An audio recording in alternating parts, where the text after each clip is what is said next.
ఇప్పుడే జీ5 app download చేయండి. చూడండి మీ ఫేవరెట్ టీవీ షోస్ ఎప్పుడైనా ఎక్కడైనా. డాక్టర్ గారు, మరి మినపప్పు అంటే కేవలం సున్నుండలు మాత్రమే ఉపయోగించేవారు. పూర్వం అయితే తొక్క పప్పుతో చేసేవారు. ఈ మధ్యకాలంలో తొక్క తీసేసే చేస్తున్నారు సున్నుండలు అన్నింటినీ కూడా. మరి రాగుల్ని మినపప్పుని ఉపయోగించి ఈ లడ్డు తయారు చేసుకునే విధానం ఏంటో ఒకసారి చూపిస్తారా? ఇప్పుడు మినప సున్నుండ, అందులో మినుములు వేపించి పౌడర్తో పాటు ముడి బియ్యాన్ని వేపించి కూడా పౌడర్ చేసి సున్నుండలు చేశారు. ఇప్పుడు ఇక్కడ ఏం చేస్తున్నాం, మనం బియ్యం బదులుగా, బియ్యం కంటే పోషకాలు ఎక్కువ, కాల్షియం ఎక్కువ రాగుల్లో ఉంటుంది కాబట్టి ప్రోటీన్ కొరకు మినుములు, రాగులు కాల్షియం కొరకు మంచి ఫైబర్, అన్నిటికీ బెనిఫిట్స్కి చాలా మంచిది. కానీ రాగుల్ని ఇటు పొట్టు తీయని మినుముల్ని వేపించేసి పంచదార కానీ బెల్లం వాడకుండా హాని లేని తీపిలతో లడ్డు ఎలా తయారు చేసుకోవాలో ఇప్పుడు మనం చూద్దాం.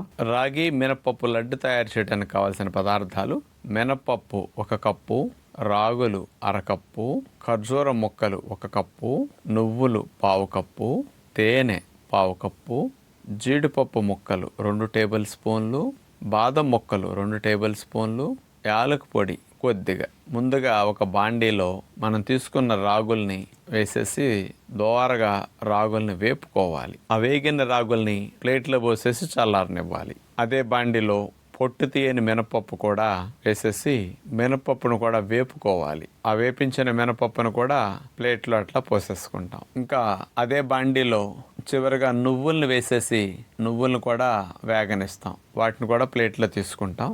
ఇట్లా అన్నీ వేపిన తర్వాత మిక్సీ జార్ తీసుకుని అందులో వేపించిన మినపప్పు, రాగుల్ని వేసేసి మెత్తగా పౌడర్ చేసుకుంటాం. అలాగే వేపించిన నువ్వులను కూడా అందులో వేసేసి అట్లా ఒక్కసారి మళ్ళీ మిక్సీ వేసేస్తే పౌడర్లు అయిపోతాయి. ఇక మనం ఈ లడ్లు తయారు చేయడానికి తీపికి ఆ ఖర్జూరాన్ని ముక్కలుగా అట్లా కట్ చేసుకున్నది బాండీలో వేసేస్తే ఆ వేడికి ఖర్జూరం కొద్దిగా మెత్తగా అవుతుంది అనమాట. అందులో కూడా మనం తీసుకున్న తేనె కూడా వేసేసి కొద్దిగా సన్నశాఖ మీద వేడెక్కనిస్తాం. వేడెక్కేసరికి 2 నిమిషాలు 3 నిమిషాల్లోనే జిగురు వచ్చేస్తుంది. అందులో జీడిపప్పు ముక్కలు, బాదం పప్పు ముక్కలు అట్లా వేసేస్తాం. బాగా పాకం లాగా జిగురుగా వచ్చిన తర్వాత అందులోకి లడ్లు తయారు చేయడానికి సిద్ధం చేసుకున్న పొడిని అందులో పోసేసేస్తాం. మెల్లగా అట్లా కలుపుకోవాలి మనం. చివరికి ఆ పిండి అంతా కూడా తేనెలో కలిసిన తర్వాత బాగా అట్లా ఉండలు అవటానికి జిగురుగా ఉంటుంది కదా, అట్లా చూసుకుని మనకు కావాల్సిన సైజులో ఉండలను అట్లా గుండ్రంగా చేసుకుంటాం అనమాట.